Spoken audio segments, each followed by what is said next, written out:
Not a problem. Today we're going to be talking about why we seem to like holding on to the opinions that we have of other people. Like the time you fell on the ice about 5 years ago. You must be real bad at walking. Bad walker over here. I hate this guy.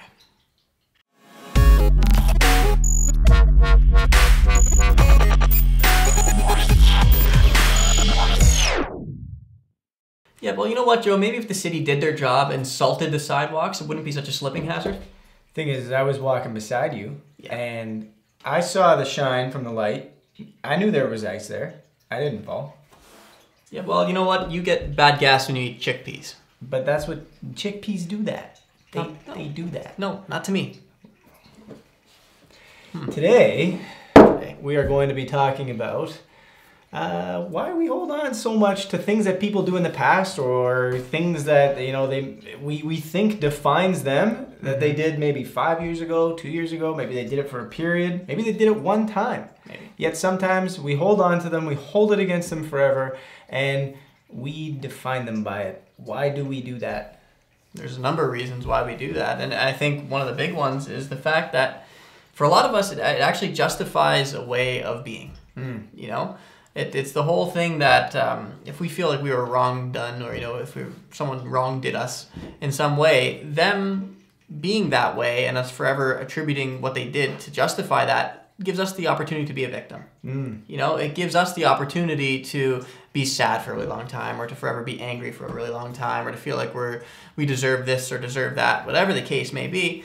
It's because we like to be obsessed with this little victim state, you know? And the key driver to that victim state is forever seeing someone for what they once did. Yeah, and that's the thing, just to bring it up, the pain body, as Eckhart Tolle calls it, it's that whole victim state, and how the ego really enjoys to stay in that thing. But with Ecki, He's a good guy. he's a good guy. Yeah. That book he has Yes, is a good thing. it is. But that's the thing, is that we do get in that state, we do get into the victim feel, and we can't seem to let it go. And perhaps that's the reason why we hold on to these ideas of somebody. Like for example, this article that we did recently, it was about a woman who had shared her story about how she overcame I guess a specific challenge, or a specific role that she was playing with her husband, where ultimately she was looking at him as not, caring as much of her about certain things. He wasn't doing the things that she expected him to do, wasn't really, quote unquote, in her eyes, as intelligent at times. And so she had all these judgments. She went through this whole experience, and ultimately it led to her figuring that out and changing her whole perspective of how she was and what she was doing. Yeah. And that's a very, very positive story. And that's like a thing where here's somebody who did something for, I think she said she did this for years, and now all of a sudden it's different. Now there's two things that happens here. One, the husband could hold it against her forever, which we don't really know if he did. But two was the comments that we received on this article, and the amount of people that were saying, wow, this woman was flat out a bitch, and the guy should have ran away. Yeah. Regardless of the fact that she had changed, she had shared this awesome story, and she's now a new person as a result, people are still focusing on the back end of what she did, and that's it. You want to actually go through these comments? We should go through the Let's comments. go through a couple of them just to get an idea. I mean, the first one, just two, goes right along the lines of what you just finished saying. It says, that girl's a real bitch. I never treated my husband anything like this, but after 25 years, he ran off with another woman. Sometimes I think I should have been more bitchy. Hey. And the second one, part of it that has a word that I will not say, but I'm going to keep it short on this and just offer her a taste of her own medicine and say this woman is an extremely immature blank. I'll apologize when she does, because I seem to miss that part of her story where she learned from her lesson and felt badly enough to act like a grown woman and apologize to her husband and be a loving wife. # sorry, not sorry. That's a good little hashtag. It is. It's a cute little hashtag. I didn't know that was there before. No problem. And so here's the thing. Again, you see from the comments, and I think this is something that a lot of us do, is we look at a particular instance and really hold on to that, and we can't let it go. Yeah. And I think that is part of our society, part of our culture sometimes, where it's almost like it's easier or it's better or it's more fun to sort of like just be engaged in the bad side of it, but not realize, hey, that was a wicked empowering opportunity there. And really this should be shared as like, hey, look how you can overcome these things and empathize with each other and understand where your partner is and understand any situation, really. It's not just about women or men or couple relationships or anything. It's about all relationships and understanding each other, communicating, putting yourselves in each other's shoes. So many different tools here that this article, you know, touched upon, and it's a little disheartening to see that the whole focus was just on, not the whole focus, there's obviously some gem comments out there, but a lot of focus was put on that side of it. Yeah, we can't just displace ourselves from that first initial judgment of the person. You know, it's just like, for me personally, when I read it, I found it inspiring. Because, you know, you see this woman going through this revelation, and it makes me want to look at my own relationships in my own life, or even just the way I do things, to see, what am I unnecessarily holding on to? What am I assuming is a certain way just because they might have once been, right?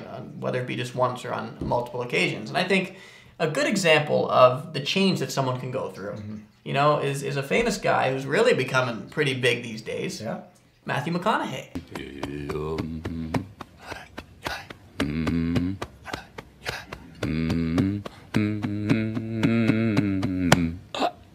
That's probably the best example in the world. The absolute best example. There is no example that's better than this one. None. Yeah. It's a good example.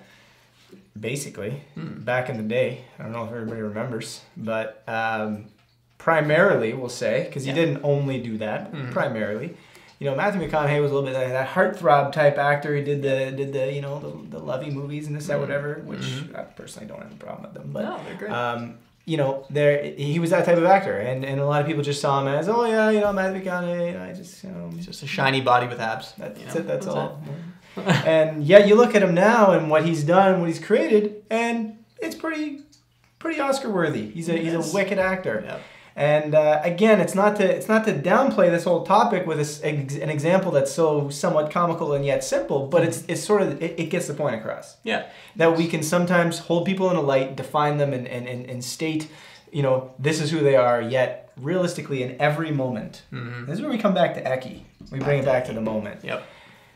In every moment, a person has an opportunity to change. Absolutely. Would you agree? I absolutely agree with that. And I think, going back to Matthew McConaughey for a second there, Matthew McConaughey that was in Dallas Buyers Club. When the drug is proven to work, and if you fit the profile, then yes. She's telling me I'm as good as a horse being held for dog food, huh? Doesn't deserve to be held up against the Matthew McConaughey that was in Fool's Gold.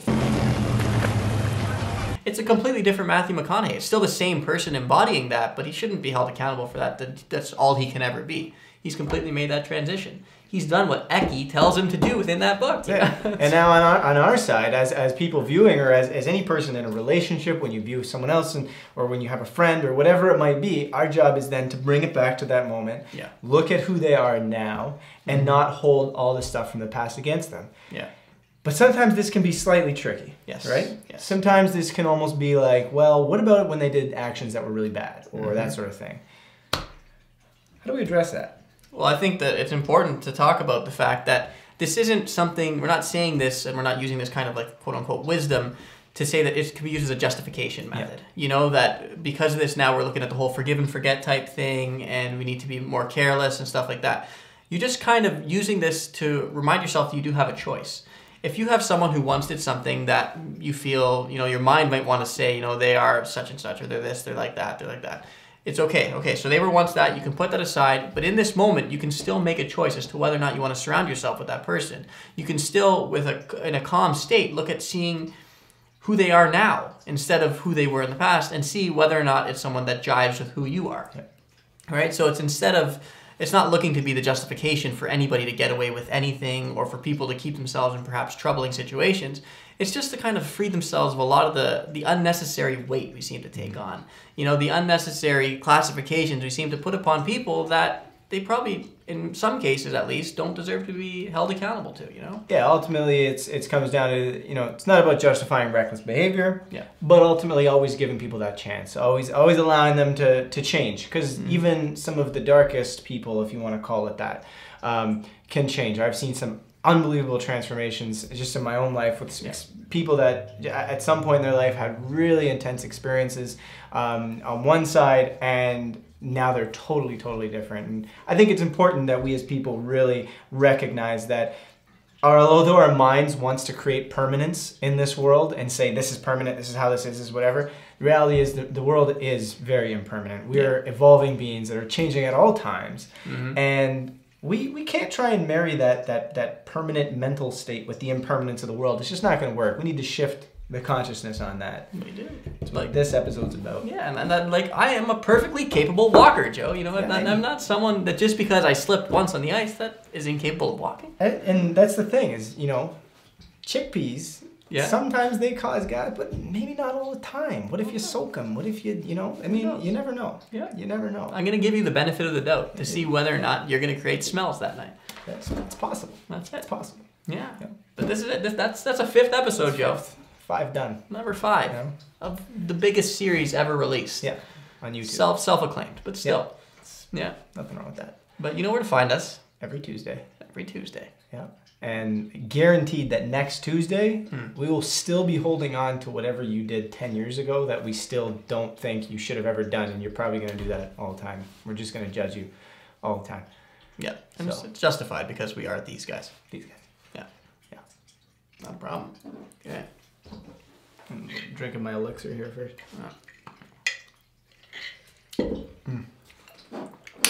It's all about the elixir. Yeah. No, brown cow. Pa. Unique, New York. Not a problem. Today we're going to be talking about why we love to hold on to the opinions that we have of other people. I don't even know what to say.